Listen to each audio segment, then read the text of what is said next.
Good afternoon, everyone, and thank you for joining today's eClaims webinar. We ask you to please keep your phone lines muted as we will be using the chat feature to receive your questions today. Please enter your questions throughout the presentation in the chat box located on the right side of your screen. Use the drop-down to send your questions to the panelists. You can also hover over the WebEx at the top of your screen and click on Chat. We will answer as many of your questions as we can, but if you have any questions that we don't get to today or think of something after the session ends, we will be providing you with resources at the end of the presentation.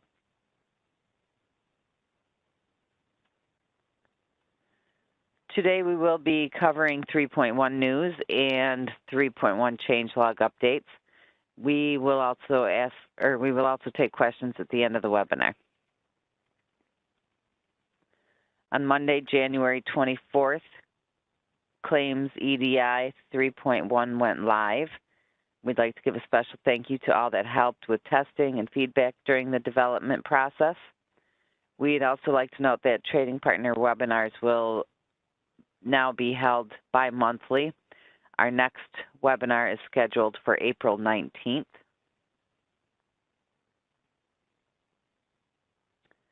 And now I'm going to pass it over to Michael Hunter to review some eClaims topics.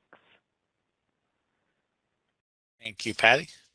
We wanted to go over a couple of the recent updates that we made to our tables based on both feedback and reporting of a bug. The first one is effective on Friday, February 4th. We removed the population restriction for DN85, the 064B error for benefit type code, a required net weekly amount on the Schroy CA if a benefit type code of 240 employer paid unspecified was being reported on the Schroy CA. We have removed that edit effective February 4th. The other change we made was several trading partners had notified us of incorrect rejections on a few of the other benefit type codes between 380 and 420. Those are ones that we will accept but do not process or display in our external systems. That bug was corrected on Friday, February 4th as well. So any submissions after that date should be accepted. For future updates, we are currently reviewing trading partner feedback that's been provided since the implementation date on January 24th. I do highly encourage if you have a suggestion for an edit, if you think that there is an error you received that's incorrect, if you haven't already done so, to email either the eClaims or the eClaims 3.1 mailbox. We do review each of these when they're received. The project team will then look at those, and when possible, we incorporate those into future system updates. The two above are an example of this. Without your feedback and reporting those, we would not have been able to look at those and make those changes. We do have some feedback we've received over the last couple of weeks, and again, we are currently reviewing that and hoping to incorporate some of that in some of the more recent changes we're going to be making. And as we do make more changes, we will share those in future communications. If there's not a webinar at the time, we will use our email blast to the administrators and business and technical contacts, similar to how we do for webinar announcements. So we'll notify you through those mechanisms.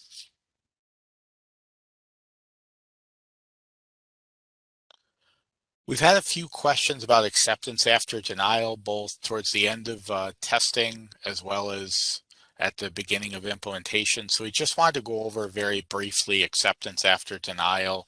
It's not new. It's been around in 3.0 for a little while, but we just wanted to give a refresher on this topic.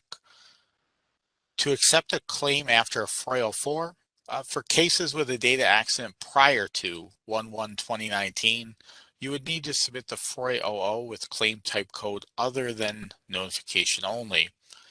If you try to file a 400 with notification only after your 404, it would be rejected.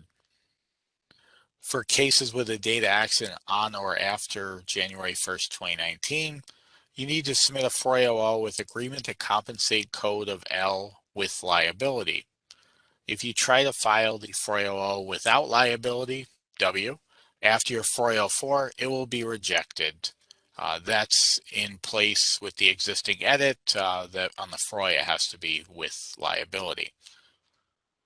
To accept a claim after a SHROI 04, it has to be a SHROI that indicates the events occurred and shows acceptance, or a SHROI 02. For example, if you're going to begin indemnity payments, you could file the SHROI IP, and that would be your acceptance since you're beginning indemnity payments. If there's no other SHROI due, the SHROI 02 can be filed. For cases with a data accident prior to 1/1/2019, you'll need to send DN 196, the data rescission. For cases with a data accident on or after 1/1/2019, the agreement to compensate code shows the acceptance of a claim when it's populated.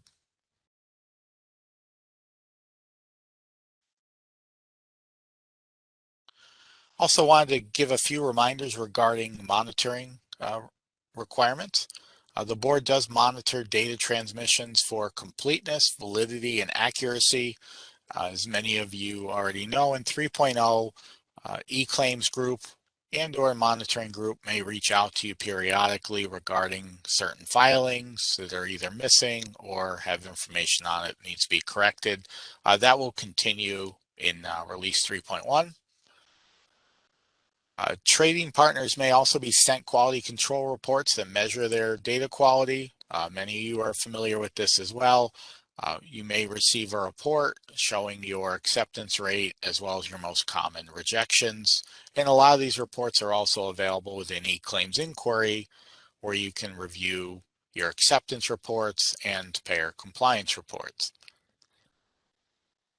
Trading partners are expected to meet or exceed a 90% accuracy rate for transaction acceptance. This is a carryover again from release 3.0. The board will automatically monitor the quality of data received during production from individual trading partners. Again, this is not a new concept. It's a carryover from release 3.0 and goes with those reports that you can retrieve in eClaims Inquiry.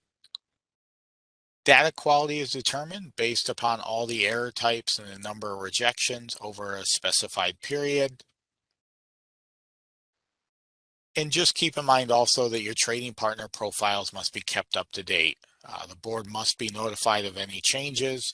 If the transmission mode or specifications are changed, retesting some or all transaction types may be required. So in this case here, for trading partner profiles, keep in mind that you have an eClaims administrator. It's their responsibility just to keep up to date the business administrator and technical contacts. Those are the contacts we're using to reach out to you whenever there's a problem, or we do the email blast about webinars or edit changes. So if we don't have up-to-date information, those emails are returned. You may miss out on an important notice from the board. And regarding the transmission mode, that's just if you're switching, for example, from web to FTP, you're getting a vendor, you have to let the board know that so that we can add that vendor to your profile. So just before we conclude today's presentation, we just want to make you aware of the methods to stay informed on eClaims news and upcoming engagement opportunities. You can visit the eClaims website at wcb.my.gov to stay up to date on the eClaims news. You can also sign up to receive news straight to your inbox. This is how we communicate future engagement opportunities throughout the Onboard and BIS project. Visit the eClaims site and at the bottom select WCB notifications. Questions regarding release 3.1 can be sent to either eclaims31@wcb.my.gov or eclaims@wcb.my.gov. And you can also follow the board on Facebook, Twitter, Instagram, and YouTube. A recording of this webinar will also be placed on our YouTube and eClaims website, and any new FAQs spawned from the questions being asked today may be added to the eClaims website as well. Thank you for joining us, and we appreciate your time today.